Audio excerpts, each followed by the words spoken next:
What is shaking? Holy shit. That was a ball game. That was a ball game. Man. Of course, it was a really good ball game after the Warriors won. But boy, what a game. Just back and forth, and Warriors get out to an incredible start. And then the Rockets start working their way back. And all of a sudden it's a close game. And then the Warriors just completely spit the bit the last 90 seconds of the half. They just stopped caring about the ball. Turnover. They had 5 turnovers the last 2 minutes of the second half. So now they're down 7. Rockets are playing good. Van Vliet's hitting shots. I mean, he was a monster tonight. And then the Warriors come out and just punch him right in the face for an 18-1 run to start the half. You're thinking, Warriors up 10. Maybe they could get some sepper. No. Goes back down to 3 just like that. And then it kind of went back and forth a little bit, back and forth. And the Rockets took the lead. Warriors took the lead. Rockets took the lead. Warriors took the lead. Rockets took the lead. Warriors took the lead. And then finally, look, I don't mind Dylan Brooks as much as some. Like, I'm not a huge fan. But, man, what a fucking dumb foul. You're going to foul Jimmy at the end of the game by just pushing him in the hip on a three-pointer that great chance Jimmy wasn't going to make that shot, right? Jimmy's not a great three-point shooter anyway, and it was under duress. Although I've seen Jimmy hit some big ones, some timely ones, but that would have been a super tough shot, even for somebody like Steph. And then he just, pushes him in the hip right in front of the ref. And I always say this. I've said this for a long time. Even on fouls that you don't think are fouls, like, that wasn't a foul. That wasn't a foul. And my comeback is always, why give the official an excuse to blow the whistle? Why give him that excuse? If you put your hand on somebody and push, it's a foul. Why do that? That's how he picked up his 4th foul in game 3, where he shoved Draymond in the back. Just shoved him. It's like, maybe it's a compulsion. Maybe it can't stop. By the way, tonight, drink a little Cellarmaker, and you guys will enjoy this beer because this speaks to your mindset, I'm probably sure, right now. It's called Maximum Joy. I'm sure you guys like that one. It's a really good beer, by the way. It's tasty. I thought it might have been a collab, but it's not. But it's got Simcoe, Nelson, Cascade, Centennial. It's like the building blocks, right? You get building blocks for having a happy life. And I've always thought that Simcoe was one of those building blocks. You forget your starches and your proteins and your carbs and all that. Just give me some Simcoe, some Mosaic, some Citra, some Nelson, and we're all good to go. So he pushes Butler, who had a monster half, 23 points. I think the first half was about as invisible as I've seen Jimmy Butler in a game since the Warriors acquired him. Like, they didn't do much. Didn't score, no assists, rebounds. He just didn't have an impact on the game. But boy, did they have an impact in the second half. And I thought the second half was key, that the Warriors came out and started getting downhill. Whoop, whoosh. They got to the paint. They only had 8 points in the paint in the first half. 8. That's almost impossible. To give you a little context, they averaged in the first 3 games of the series 35 points a game in the paint. Those are monstrous numbers by any stretch, but 8 is 8. And they were only 4 for 11. They only took 11 shots in the paint. But you saw how they started the second half, getting downhill, getting to the paint. Buddy Hield, layup. Jimmy Butler drew a foul in the paint. Like, they were getting to the paint. Even Steph shot, pump fake, get inside the three-point line, and about a 17-footer. Bam. And they went on that incredible run. But what a fun game.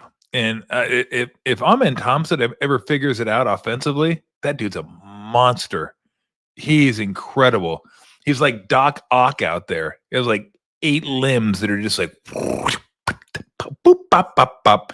I mean, he's so athletic. I mean, he's really, really good. And then Pajemski tonight, man, because Steph couldn't get it going. And it's not like he couldn't get it going. I think he ended up with 17 on 12 shots. I forgot to bring home my box score. Dumbass. So I'll have to look at my phone for the box score of tonight's game. Let's see. 109, 106.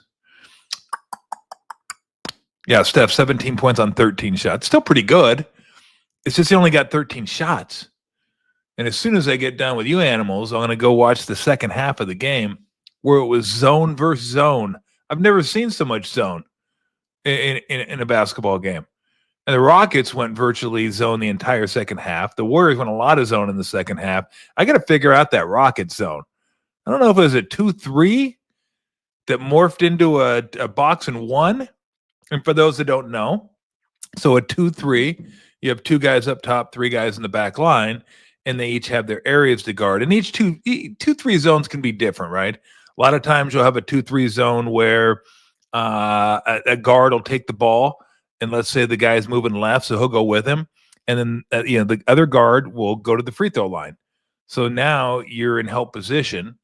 You could have a big guy come up from the middle. If you got a lot of shooting out there, you may want to have a big guy come up from the middle. But theirs was weird because it seemed to, and I'm not even sure if I was right. I know I was right. It started out at 2-3. That was pretty obvious. But I'm not sure if it went to a box and one or then went to something other than a box and one, because it seemed like when Steph cut through, they followed him through. But then there were some other man-to-man principles. I don't know. Maybe it was like the amoeba defense, the old Jerry Tarkanian defense, the amoeba. I still can't figure that out. I don't know if they were winging it half the time out there. I'm not sure exactly what it was, which is why after I get done here, I'm going to grab my beer and go sit in there and watch the second half and try to figure out what the hell that was. Because I talked to Steve, the head ball coach, and he wasn't really even sure. Like, he was trying to figure out like what they were doing. So he's got it on film now. So then now they can sit down and try to dissect it and figure it out. Because zones can be, especially if it's a new one. You remember the first time Nick Nurse threw a box and one at Steph during the, was it the 19 finals?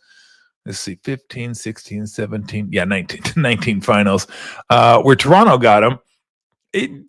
No one played box and one in the NBA. No one. So I got to figure that out. I got to figure out where the attacking points are. Each zone has a different attacking point. 2-3 should be in the middle of the zone. Like if you're going to play a 2-3 zone, then you have your 1-3-1, which would be in the corners, where you try to get the ball past the first guy, try to bring the wing defender up, get it over the top to the corner. That should be open.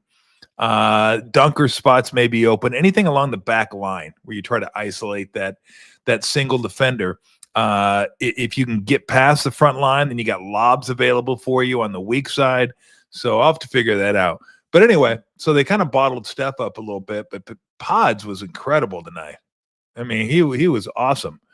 I mean, just hitting big shots, taking big shots. Like, he was really, really solid tonight. So that was good to see, because when they get that extra scoring, and they needed it tonight, they needed some extra scores out there. But, Butler did what you expect Butler to do.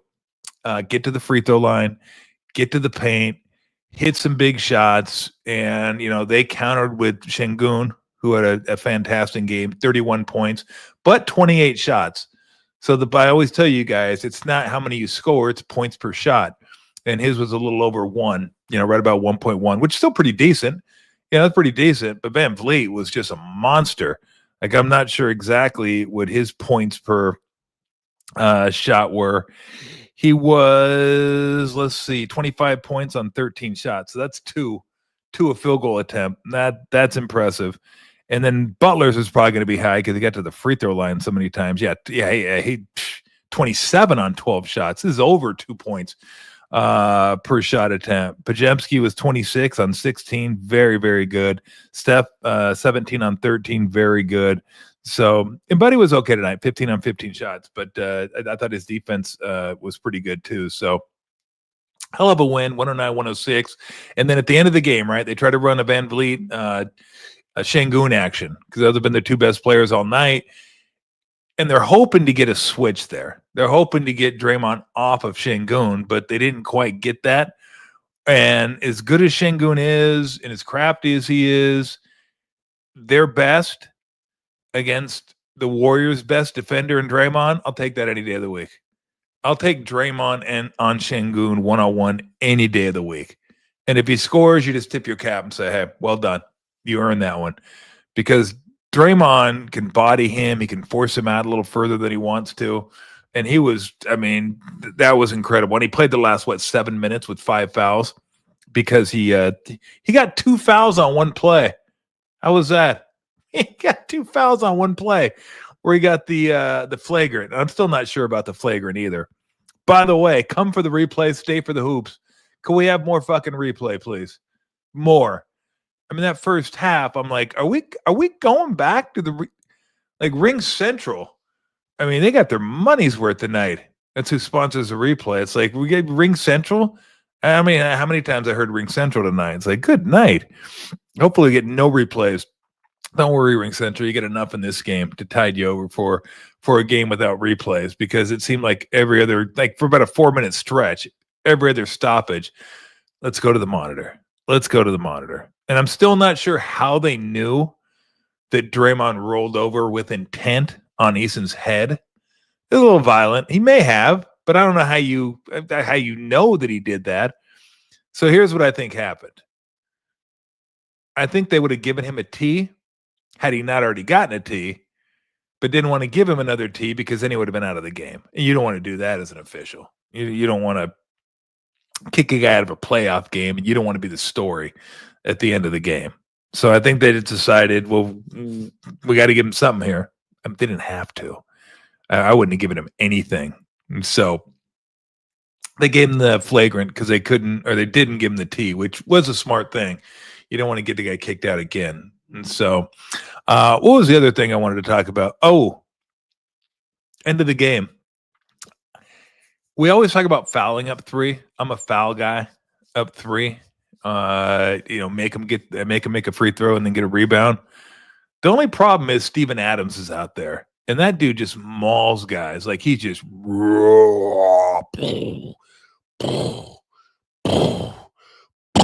it's like those monster movies. Like,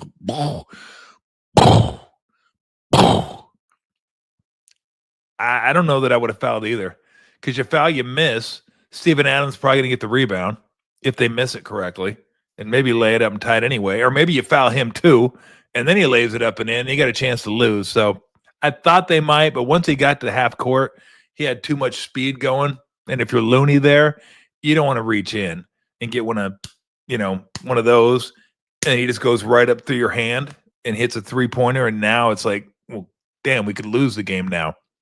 So anyway, I think under normal circumstances, I would foul there, but with Steven Adams out there and the Warriors' options boxing him out, I think that was probably the smart play. And so they go up 3-1, definitely not over yet. You got the same situation you had with the Lakers and the T-Wolves. I'm going to get to that game in a minute, where the team that's down 3-1 has 2 home games. So you feel like, hey, let's go home win game 5, and then we put all the pressure on them for a game 6, because they don't want to come back here for a game 7, which is true. That's why you try to get a home court advantage. So in case there is a game 7, you have that game at home, because the numbers are astronomical. Game 7's at home. I mean, home teams win those. I don't know what it is, 80%, high 70s, something like that, but it's a lot. Trust me. God damn, that's a good beer. That's a really good beer. I like that.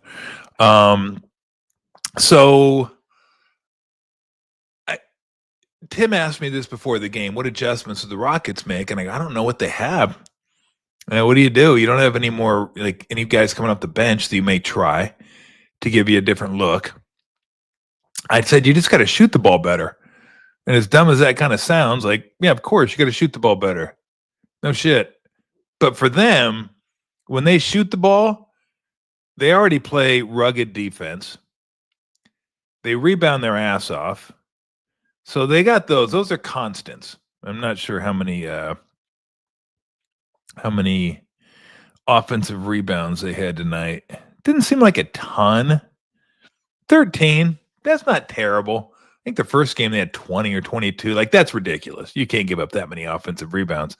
But sometimes that's their best offense. Just throw it up there and go get it. But they had 13 offensive rebounds, the Warriors 9. So that's not bad at all. Warriors only turned the ball over 8 times tonight. But second chance points, the Warriors actually had more. So on fewer attempts, they had more points, 21-14. Fast break points, not a huge deal. What was a big deal was the points up turnovers. The Warriors the Rockets had 20 points up turnovers, and the Warriors just really, it was the end of the first half that just got super sloppy. I think they had 9 of those turnovers in the second quarter.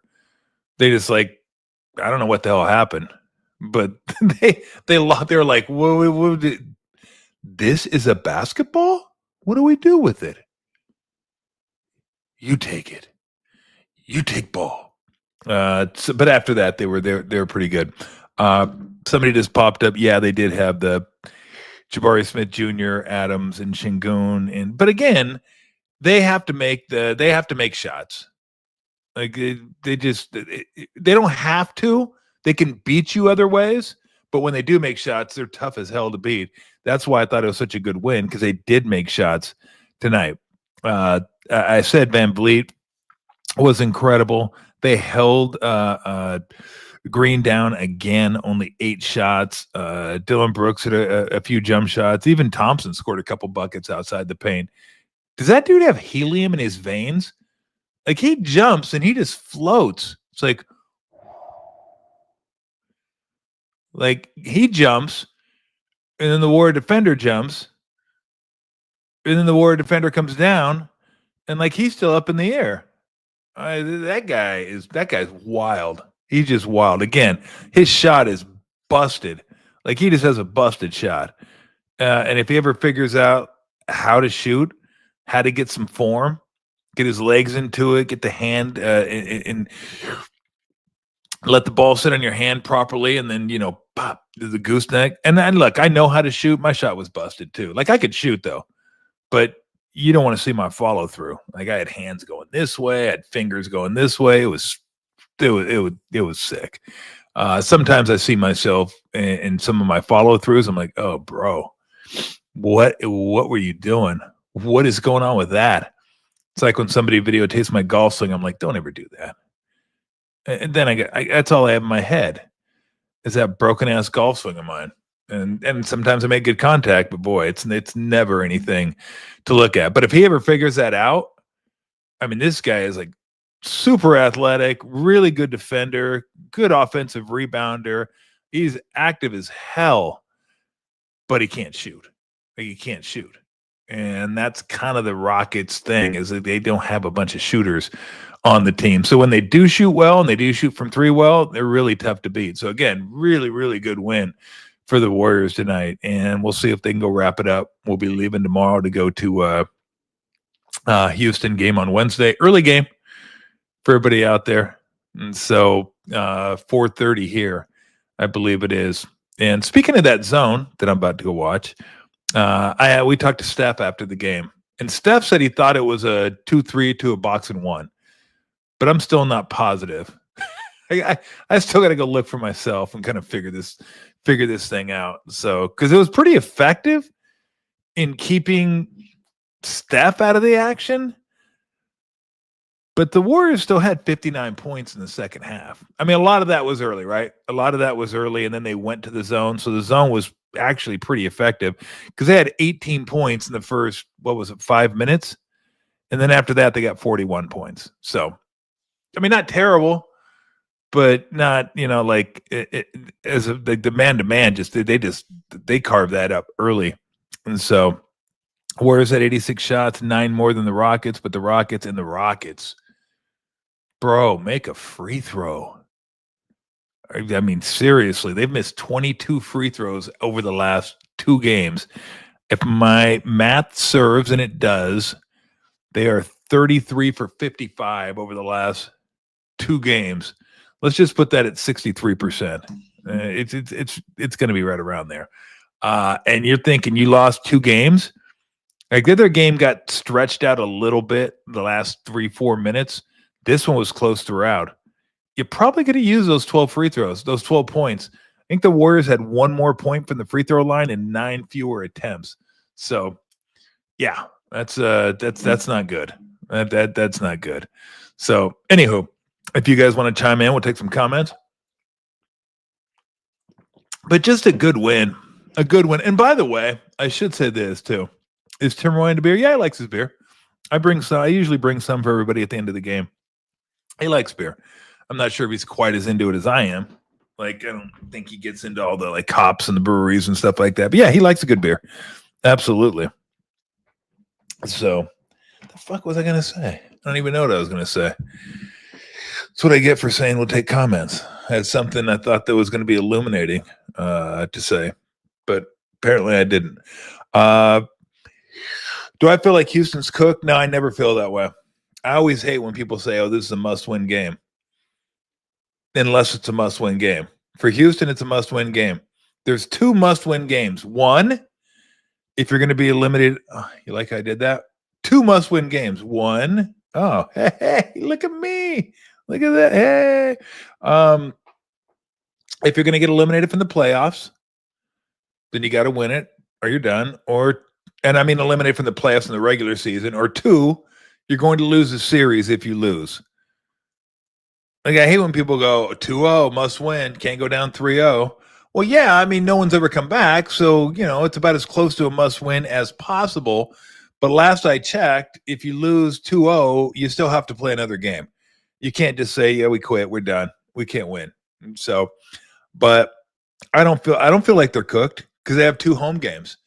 If they can win Friday, right, then they just got to win 1 road game.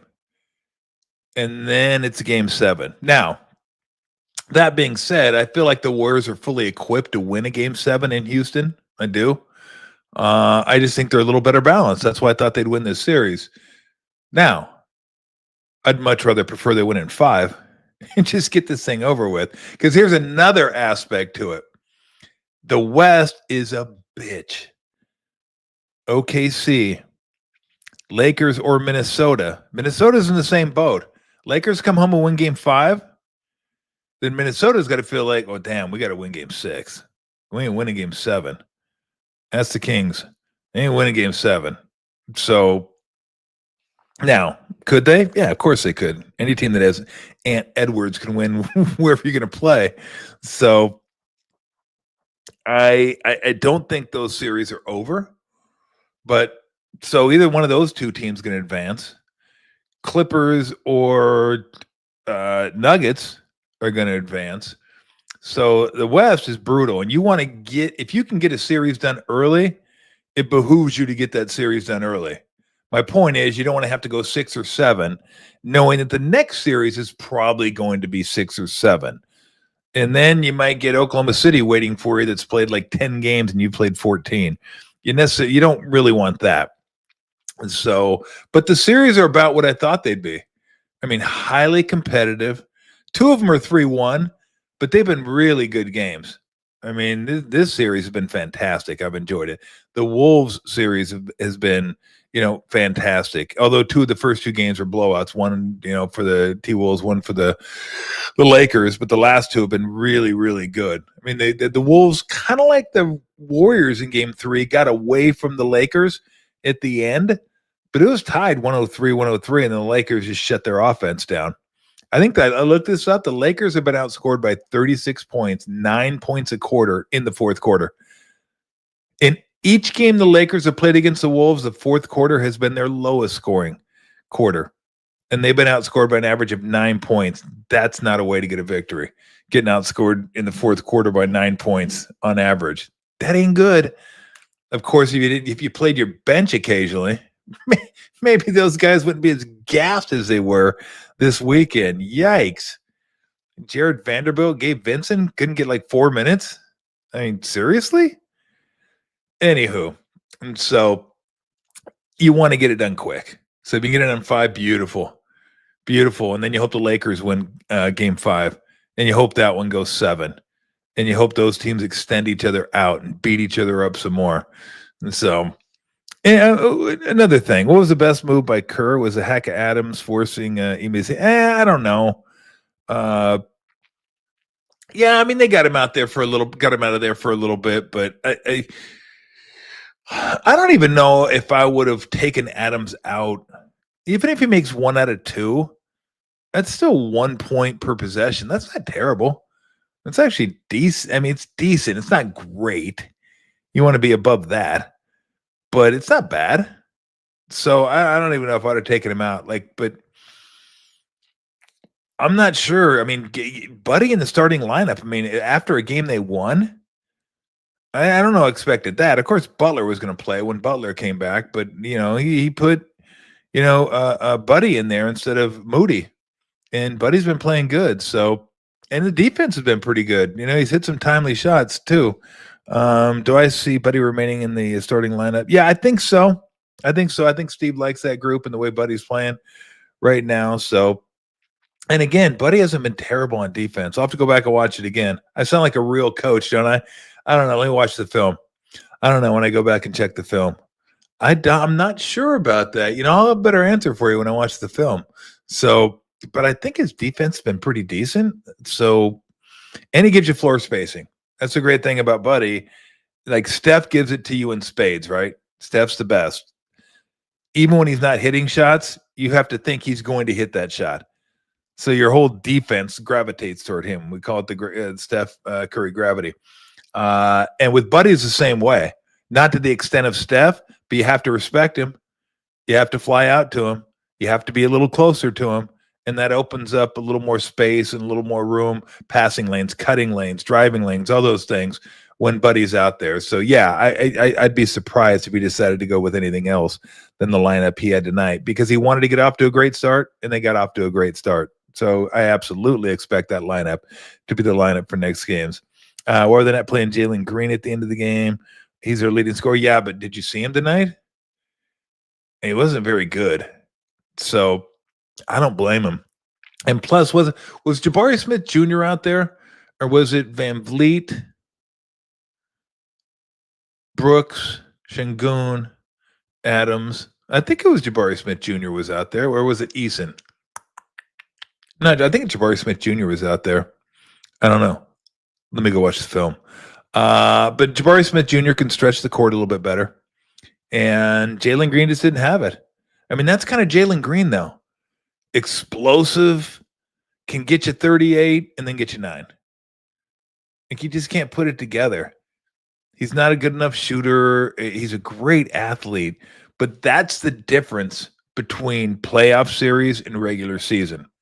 Regular season, you would not have the detail in your scouting report that you have in the playoffs. So, right, you're flying into Houston back to back. You're putting together a reasonable game plan, but it's not that detailed. And then you just go out there and play.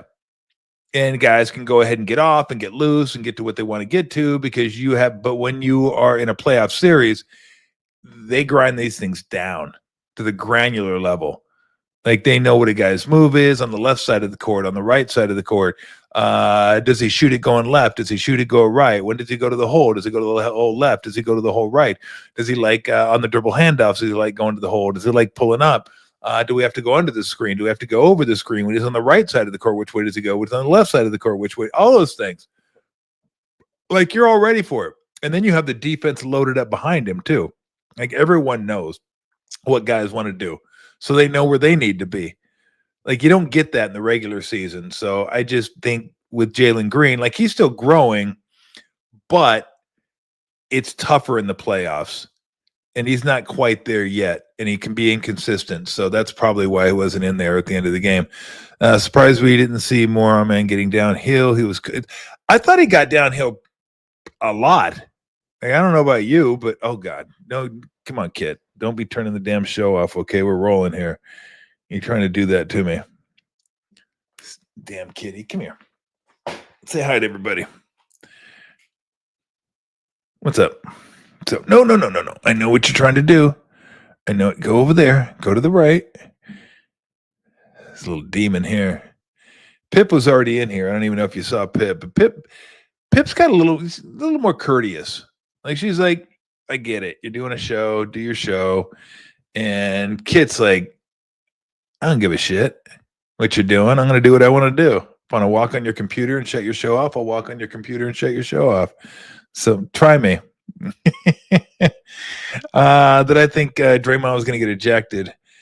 No, I didn't think they'd give him a tech just because I didn't think they'd want to kick him out of the game. I thought they might give him something, but we discussed it during the game. I thought it was a play. Just move on, right? Move on. He rolls over. Easton gets him. He grabs Easton's jersey. Easton's kind of doing this, and Draymond's kind of doing that. And that's like the era I grew up in. So a lot of this stuff I look at and go, please, no, don't, no. Go behind. Go behind the camera. Okay, this okay. Okay, she's over the wire. She's over the wire. Good job. Okay. Come out the other side. She just won't do it. She's like taunting me. Like, I'm going to sit back here because I know you're sweating right now. I know you're sweating, aren't you? She's a little sweetie. So for those of you that know, Pip is the black and white. Kit is black, and Lulu's black and white. So I got the police squad are my animals, and Kit is usually the one that will come sit on my lap in the day. She'll want some love during the day. At night, she goes and does her own thing, and then Pip's the one that lays on my chest when I'm watching the game. So they each have like Kit is a day, Pip's at night, and then at night in bed, she'll like lay on the bed sometimes at night, and she's the only one. The other one, they're like, nah, we're out. But she's one. But she keeps doing this thing. Like she won't leave. She's like taunting me right now. I know she's doing it on purpose too. And she's gonna walk behind the camera again and sniff everything and look at the wires. And I just bring the bunny in here. So nope. Get out of here. Nope. You can't come this way. Going back around the computer. God damn you. No, just jump down. She's like sitting here. She's like, look, I got my hand up like this. So my hand's up on the side of the computer. It's like, that's what I'm doing. I'm like guarding the computer is what I'm doing. I'm like going, okay, you stay here. No. I am a mechanical boy. So, but if I don't, as soon as I take my hand down, she's gonna like go right on that. She's trying to take the plug out of it too. So I wish you'd stop it. Oh my gosh. So anyway, I'm just gonna be like this, if you guys don't mind, for the better part of the show, because she's actually trying to unplug it. Anyway, where the fuck were we?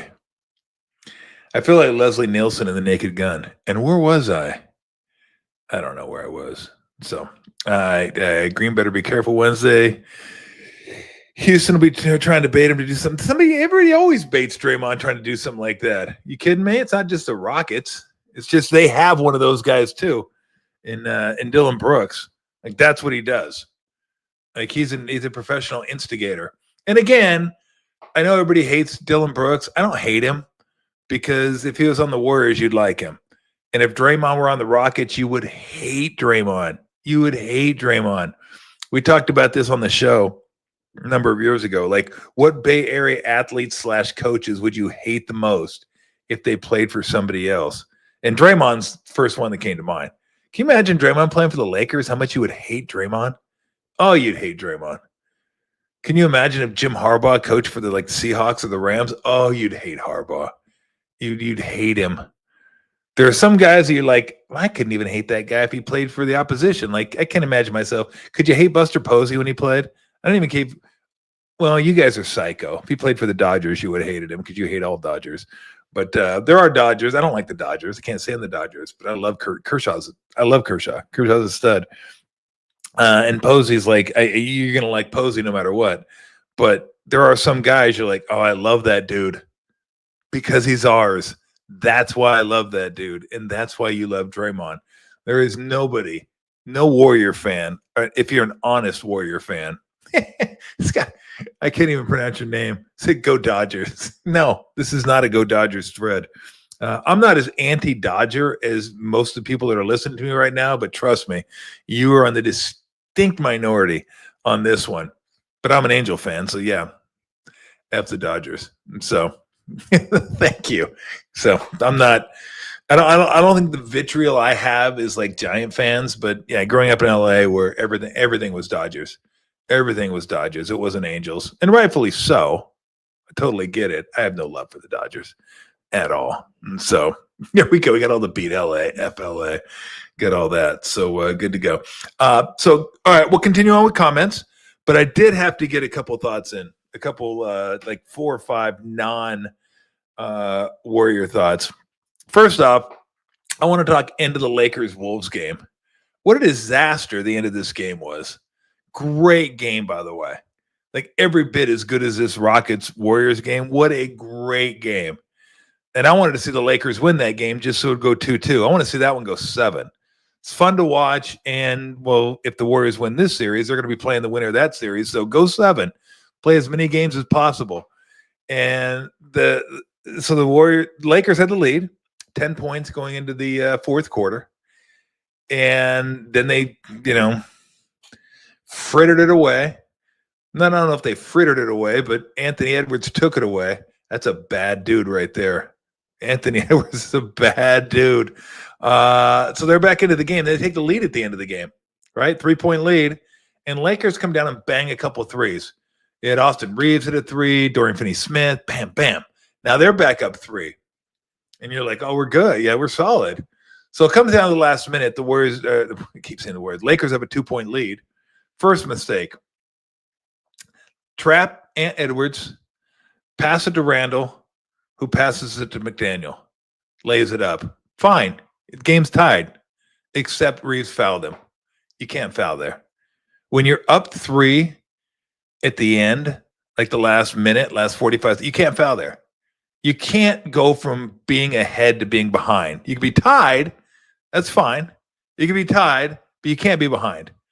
So now they're down 1. Luka dribbles up the court. McDaniels trips him. Right in the middle of the court. Do you think Luka is just going to fall on his face in the middle of the court? Apparently they did, because they didn't call the foul. Lakers had to burn a timeout. Okay, so they burn the timeout, and then they run the most bullshit out of bounds play I've seen. Like, it's like if it were me, I would have had somebody else inbounding it and have LeBron put somebody on his back and just throw it to him and let him go get it. Like, great athlete, he's huge, and just throw it up and let him go get it. LeBron's inbounding the ball, though, and I get why, because, J.J. Redick trusts him to inbound the ball. And then, Reeves kind of jogs off a screen. He was open, by the way. Could have passed it to him. And then Luka kind of jogs over. And there wasn't any urgency to it. And then at the end, you had Finney-Smith, Reeves, Luka, all in like a little box. So everybody, just way too much congestion there. You want one guy trying to cut open and another guy. And I understand it was hard to inbound the ball because you couldn't throw it back court because there's 17 left on the clock, which is another reason that the foul on Luka that didn't get called really screwed him. So the inbound gets stolen. Okay. So then they come down and Anthony Edwards gets fouled by LeBron. The Lakers were the ones that called the timeout. Now, the T-Wolves would have called the timeout because Finch was signaling for a timeout. He was going to challenge that anyway. And Edwards gets hit right across the hands. Like he got no ball. I think if he had got ball along with the hands, that'd have been fine. I always argue. I don't really argue, but Tim Roy and I always have the discussion. Is a hand part of the ball? And I go, I don't know. When I take the ball and put it away, do I still have my hands attached to my arms? Well, then the hand isn't part of the ball, is it? Like, it's not part of the ball. If I throw the ball to somebody else, my hands don't go with it. My hands are attached to my arms, not the ball. So anyway, but I get why sometimes they do the handball thing. So They get 2 free throws out of it, and then the Lakers come up. And for whatever reason, Julius Randle decides to double LeBron coming up the court as soon as he gets past half court. So he throws it to Luka. Luka throws it to Austin Reeves. Wide open three. Misses it. And the Wolves get out of there with a win. But what a mess. What a mess. And then the Clipper game. Wow. How about that ending? What a game that was. Back and forth, back and forth, back and forth. 22-point lead, 10-point lead, 8-point lead, 7-point lead, 6-point lead. They're down? They're what? They're down? Incredible. And then they tie it up. Jokic hits a sick 1-foot turnaround over Zubats. And then Harden comes down, misses, but Zubats tips it in. And then the last play with Gordon dunking it with like a nanosecond left on the clock. Here's a question, though. Why wasn't Chris Dunn in the game? Why wasn't Derek Jones Jr. in the game? Why was Bogdanovich in the game? Why was Powell in the game? Those guys aren't particularly great defenders. Dunn is your defensive stopper. I don't know if that made a difference one way or the other, but I'm just curious why they weren't in the game. So, last couple of things I got to throw in there. Bro, did you see the Belichick interview? What was that? What was that? I mean, how old is Belichick now? 70 what? I mean, you get a 70-year-old man who's won 6 Super Bowls? Arguably the greatest coach of all time. And he's sitting there giving an interview to CBS. And they asked him about his relationship. And all of a sudden off camera you hear, we're not talking about that. Where'd that come from? That's my girlfriend. Who? What? 24 or 25, whatever she is. And let's not fucking act like that's normal. Like, oh, they're just, love, and that's just normal. Just let them be. Like, fucking what? I mean, what, are they fucking sitting in there discussing the cover 3? We're not discussing that. Like, just out of the bleachers, we're not discussing that. And Bill's like that's how that's going to go down? Like, that just happened. It did? Oh, yes, it did. Yes, it did. Bill Belichick. Like, if she wouldn't have said anything, would he have talked about it? I don't know. But that's not normal. That's not normal at all. Well, the whole thing, 70 and 20 isn't normal. Let's be honest with that. Like, I don't care if he's Belichick or not. My daughter's 23. We're going to have a big problem. I might have to fucking yank that hoodie down over your head and go. We might have to go like Marty McSorley, Bob Probert out there. Because that just, I'm sorry. Maybe I'm not enlightened enough on this one, but I'm not down with that at all. I'm just not. It ain't no. So we're not discussing that. As our texter said, on to Seattle, on to Cincinnati. So your relationship, so you've been doing a lot of stuff on Twitter and InstaFace, haha. So we're on to Seattle.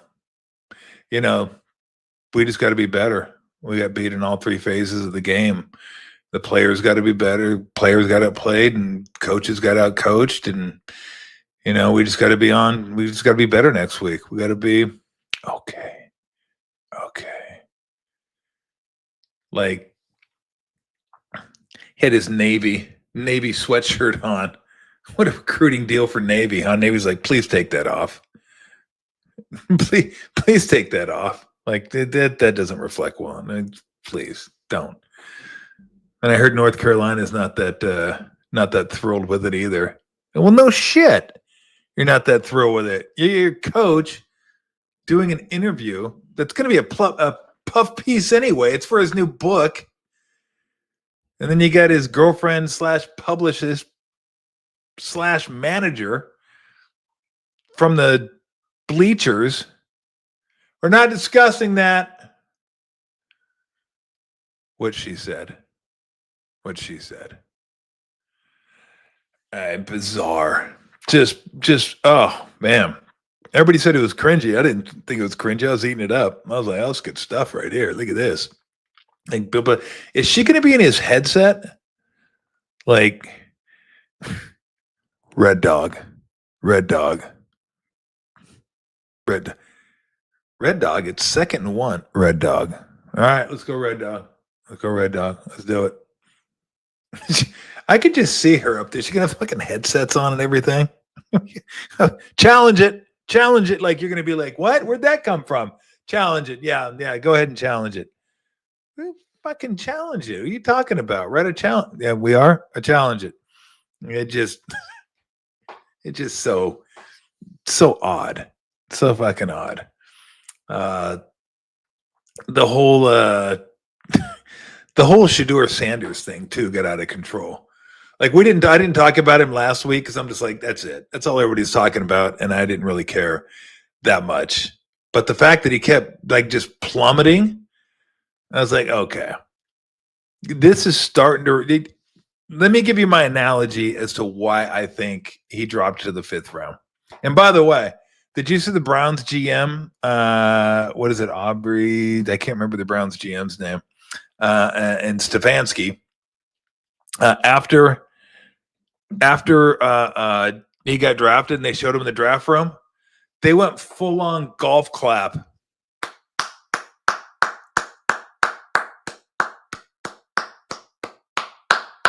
And you know what they're thinking? We just fucking drafted another quarterback.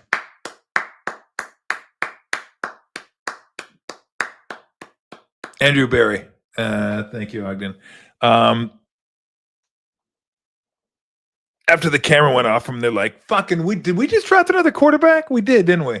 Holy shit. We just drafted another. That's got to be a total Haslam pick, doesn't it? That seems like a total owner pick. Like, hey, you guys, Shedeur's still there. What are we doing? Well, Jimmy, we got 4 quarterbacks already. We don't need a 5th. Bullshit, you don't. That'd be something my dad would say. Bullshit. God, I miss my dad. But he'd always do that. He did what? And you're like, Dad, he didn't do that. Bullshit, he didn't. Like, that didn't even make any sense, Dad. But it was so my dad, so it was pretty funny. We don't need a 4th. We don't need a 5th quarterback. Bullshit, you don't. And then they drafted a 5th quarterback. So there you go. Welcome.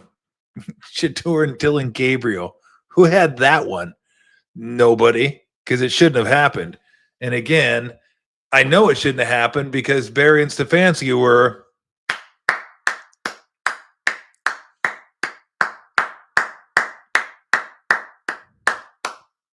I wanted somebody to ask him about that at the press conference, and then Bill Belichick's girlfriend. We're not talking about that. What? The fuck are you doing at this press conference? Stay in your own press conference. Leave our press conference alone. We got enough problems. We don't need that. And so here's what I think happened. I think there's an analogy between, and like all the things that people have talked about, I think are true. He wasn't a first rounder, a lot of flaws in his game, apparently. I didn't break down his film. But when the draft speaks like that, then they're telling you something. Like everyone was kind of unanimous. But maybe there was a point where this took over. And I think this is what happened with Tebow, even though I think Shedeur is a much better quarterback than Tim Tebow is. I mean, Tebow was barely a quarterback, but it was the cult of Tebow. People love Tebow. And I think there's a lot of people out there that love Shedeur Sanders. You do not want your backup quarterback selling more jerseys than your starting quarterback. Period. You don't want to have to deal with that. You don't want to have to deal with having to explain to the media, to your fan base, every week your quarterback throws a pick, every week your team loses, why he's not starting. Because Dylan Gabriel ain't getting that. They're not going to be able to, why isn't Dylan Gabriel starting? Like, they don't even know. They couldn't name you the 3 colleges Dylan Gabriel played for. They couldn't. By the way, Oregon, Oklahoma, UCF. But they couldn't.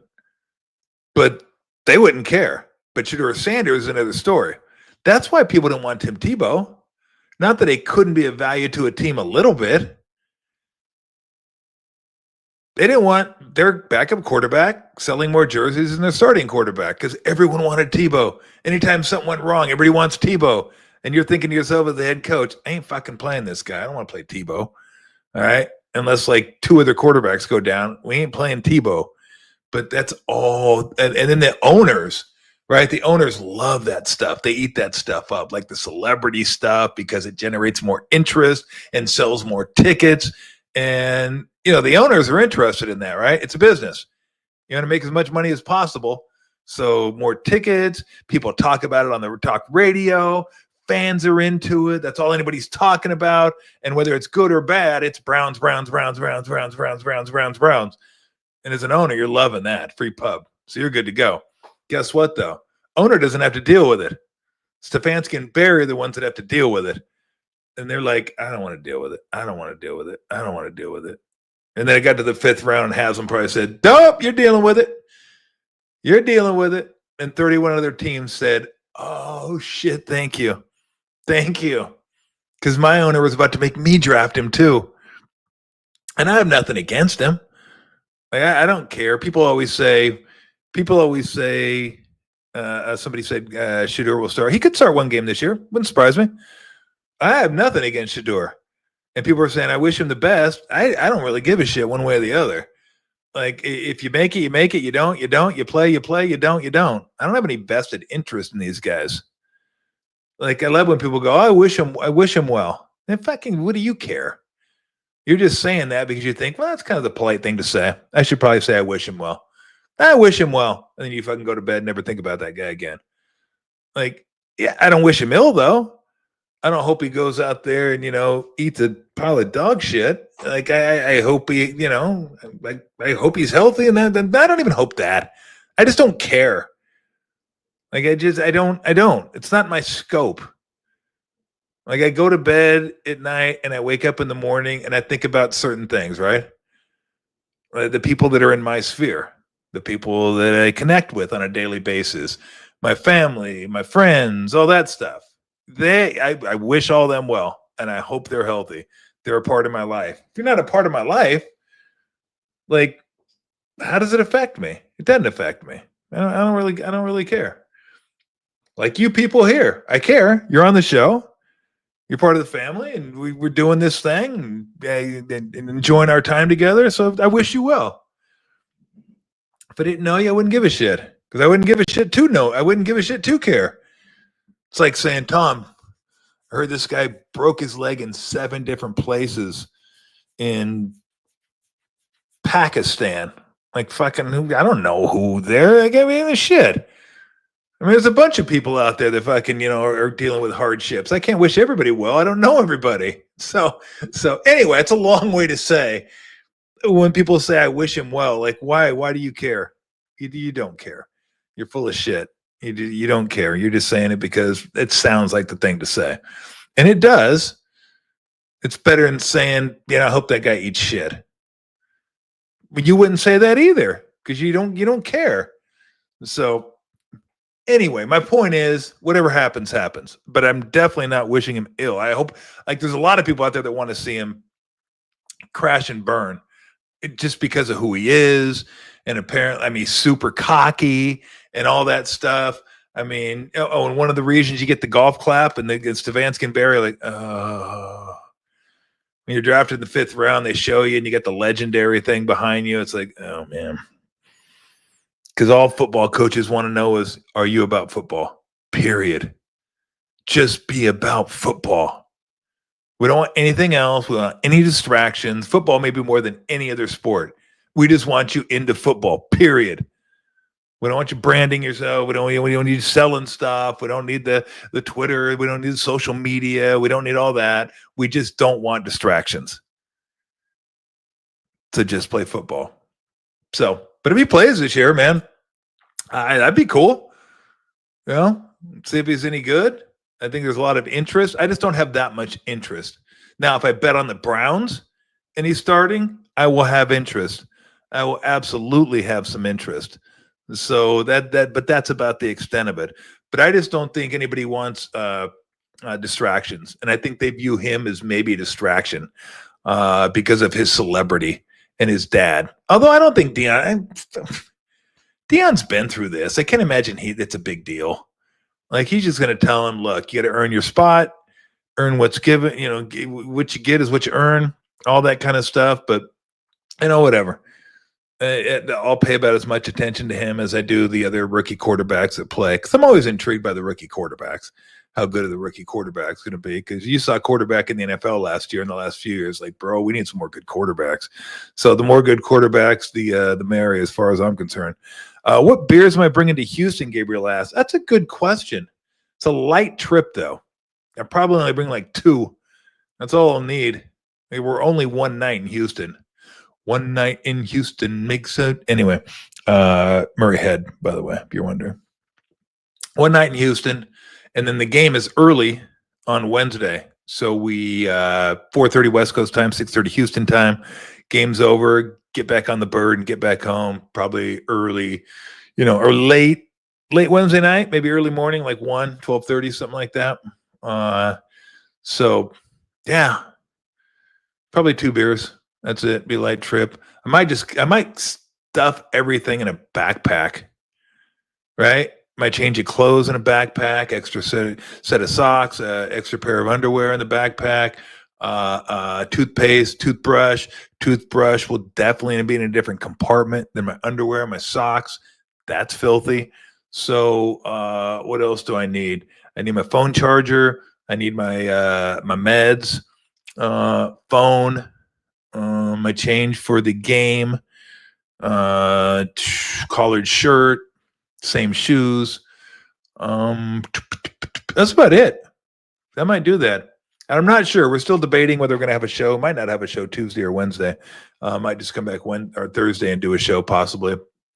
Because we'll have a game to talk about too.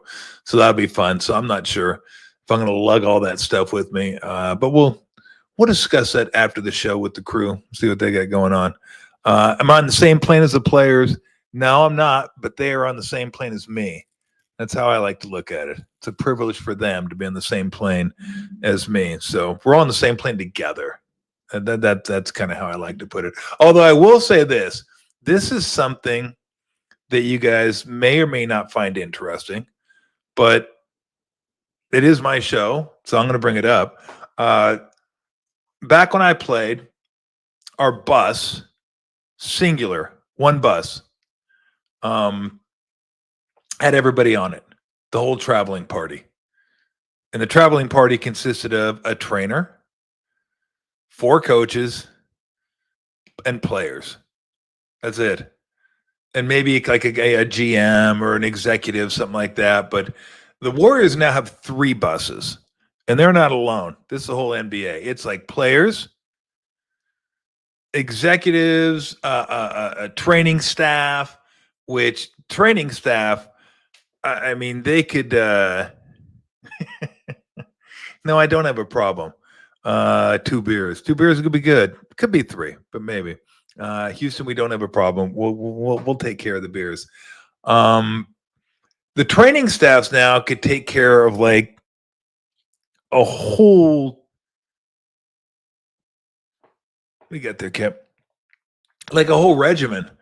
They have so much training staff. It's amazing how much training staff. Then you have your analytics team, right? Coaches are probably like 15 coaches. Analytics teams probably, I don't know, 4 or 5 guys. I don't know. Then you got your social media team.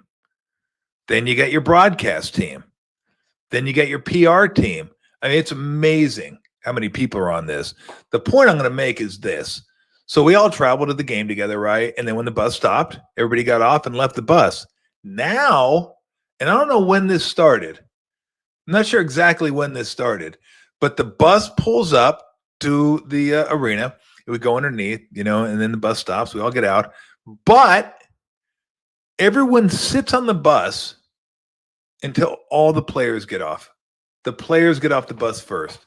So they sit in the back. And we all got to sit there and just wait for them to get off the bus. And then when they're off the bus, everyone else can get off the bus.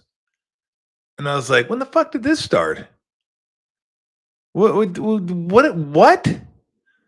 got to sit here and wait until the players get off the bus until we get off the bus.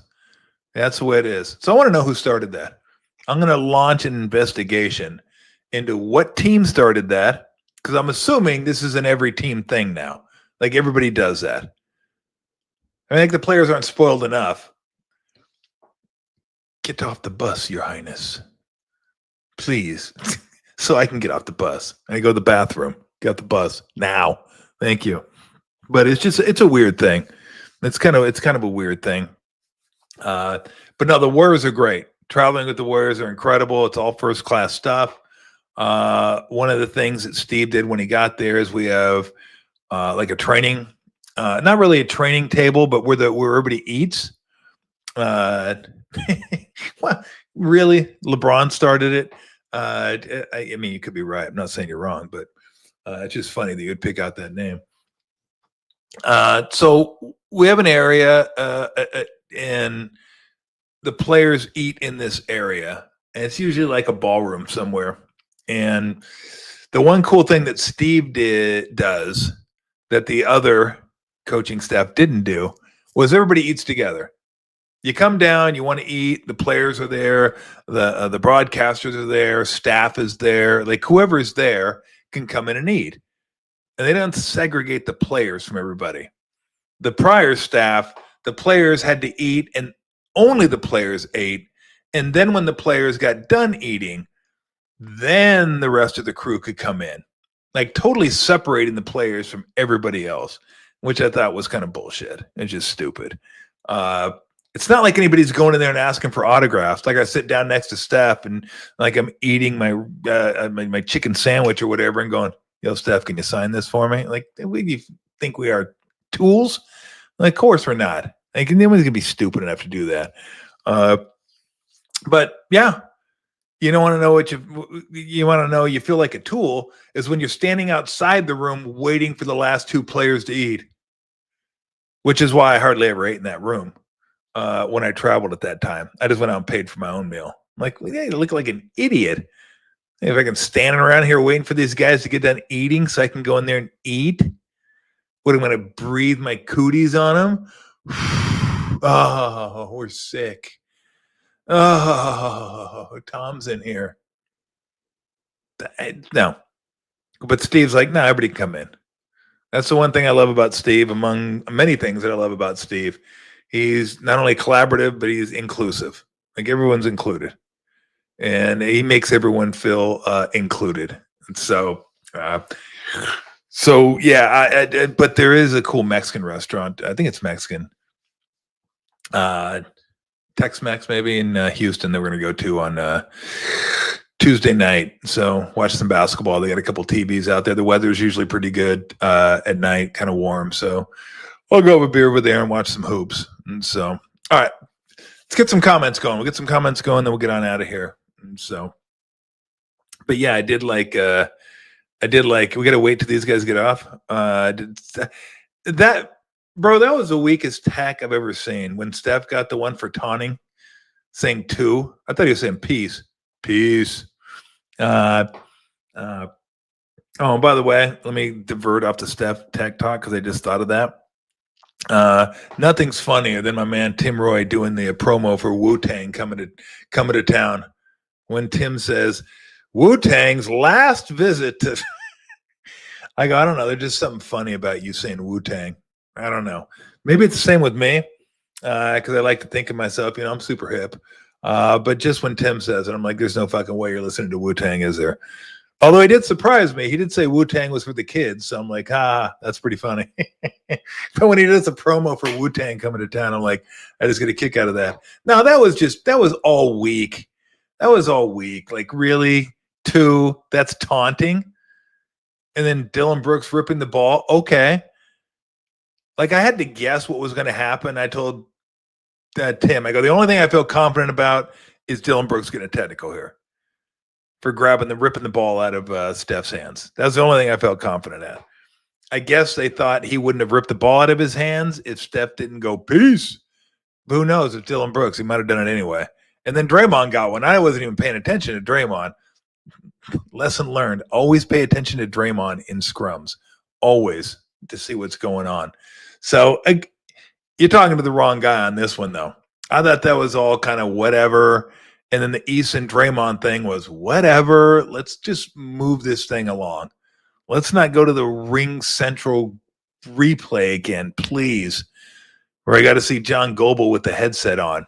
Although I do got to respect Goble, who's one of the only officials in the NBA that doesn't have the whistle attached to like a necklace, string, whatever they call that. I'm blanking right now. He just carries that thing in his mouth the whole game. Like just, got to respect that. You don't have to respect it, but I respect it. So, all right, throw up a few more. Get a few more. Pick your favorite comment. Who's winning the fight between Silverback Gorilla and 100 Men? Bro, I'm guessing you're drinking too, huh?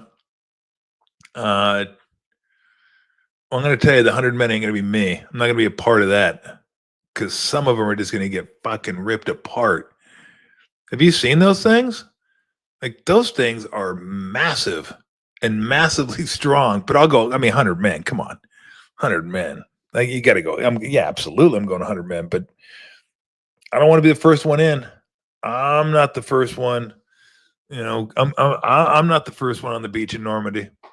I'm getting up there. Like, I'm battling, but I'm, kind of trying to weave, a duck and bob and, go into the water and pop back up and see if I can get in there and do some damage myself. But yeah, you're the first one in. That Silverback is ripping you a new ass. Is Lillard's career over? One of the questions asked, is Dame Lillard's career over? I hope not. How do you not like Dame Lillard? Is he not one of the easiest guys to like in the NBA?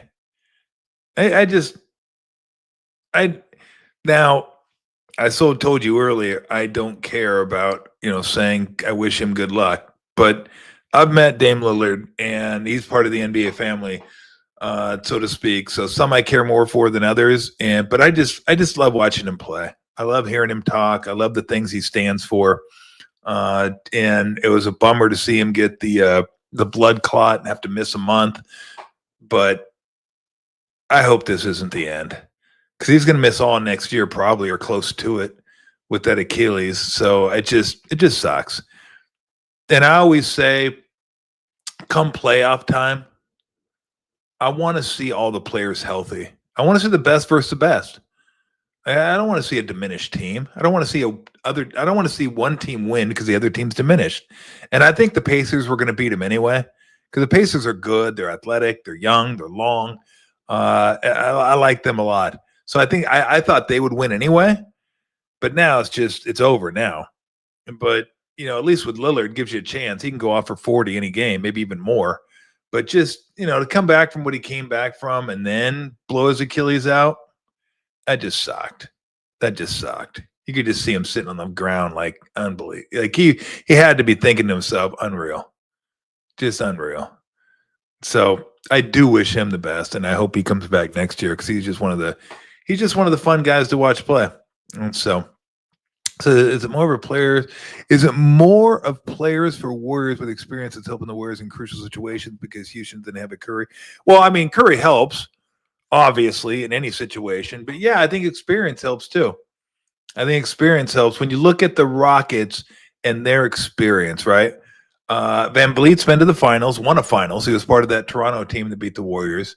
Jalen Green, no. Şengün, no. Jabari Smith Jr., no. Dylan Brooks, yes. He had some playoff experience with the Grizzlies. And then Steven Adams had some playoff experience with the Grizzlies and the Thunder. And I'm trying to think who else. But those are the main ones. But yeah, as a team, they don't have what the Warriors have, right? You have Steph Curry, champion. Draymond Green, champion. Kevon Looney, champion. Steve Kerr, champion. Now, Ime Udoka is coaching the playoffs a lot, so he does have that experience. Butler's been to the finals, so they have experience. And yeah, that does mean something. But, what would it have meant if Şengün hits a turnaround jump hook? Then it's game over. It's 2-2. So, I mean, sometimes it just comes down to who makes a play, like who makes a stupid play. Like Dylan Brooks, that was like a big time deciding type play, and you just said, "Oh, I'm just going to shove Jimmy Butler in the hip. Let me just put my hand on him, shove him in the hip." So it just that wasn't good. It wasn't good at all. And so, yeah, somebody said Pod's block was great. The one on Van Vliet, yeah, that was a really good recovery because Van Vliet had him beat, and he came over and blocked that shot. That was a big time play too. And so. Keep pods away from the Houston sushi. Bro, what are you talking about? Everyone should stay away from Houston sushi. We had a dinner at a fish house one night. I'm like, yeah, the two cities I think of when I think of fresh fish, Hawaii and Houston. I'll pass. Like, there's just certain places. Like I go to Tucson. What do I want? Mexican food. I want Mexican. They got great Mexican food. Incredible Mexican food. Go to New York, what I want? Italian food. I want Italian food, all right? Like Bay Area's got great everything, by the way. But what do I really want? Like, I want some Korean food. I want some Indian food. I want that. Like each region, like Houston, that's a little outside your lane, I think. Like, what's the freshest body of water next to Houston? The Gulf of America? Hey now. Gulf of America. But no, I'm passing. I'll pass on sushi. I mean, I had sushi today. I think I can get better sushi in the Bay Area than I can in Houston. So I just said, why? Why would I? Why would I roll the dice here when I agree? Like when I go to Houston, what do I think of in Houston? Right, Mexican, Tex-Mex, whatever you want to call it, and barbecue. Boom. Like, stick to what a region is known for. You start going off the board a little bit, straying a little bit, you may be disappointed. Nah, I don't think that's the reason he got sick. I'm not saying the sushi isn't the reason he got sick, but I think other people might have had sushi too. But that's, it's a rule of thumb I try to go by. What is this region known for? What are they not known for?